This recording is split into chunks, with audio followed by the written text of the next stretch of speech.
Hi అండి friends, ఇలా చూడండి. ఇవి బొగడబంతి అంటారు. బొగడబంతి అంటారు, ఇంకా ఇంకొక గుండు గుండు పువ్వులో ఏదో అంటారు పల్లెటూరులో.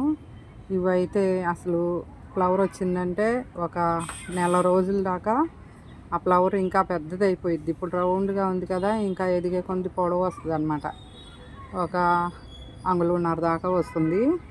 అంగుళన్నర దాకా వచ్చిన తర్వాత కొంచెం కొంచెం ఎండిపోతూ ఉంటుంది. కొయ్యకపోతే మనం అలాగే వస్తూ ఉండి ఆ లాస్ట్లో ఎప్పుడో నల్లగా తెల్లగా అయిపోతాయి, మారిపోతాయి అన్నమాట. అవి తీసి మనం ఇంకొక కుండీలో నలిపి ఇలా వేస్తే చాలు, అన్ని మొక్కలు వచ్చేస్తాయి. ఈ మొక్క కొనవసరం లేదు. నేను ఒక్కసారి ఒక మొక్క లాక్కొచ్చాను హైవే పక్కన.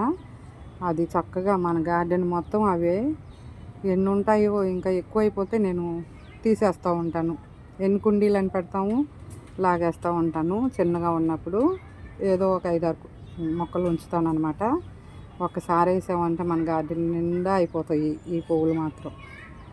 చూడండి ఫ్రెండ్స్, మన ఛానల్ నచ్చితే ఫాలో అవ్వండి, ఒక లైక్ కొట్టండి, షేర్ చేయండి, సబ్స్క్రైబ్ చేసుకోండి. కాసింబి గార్డెన్.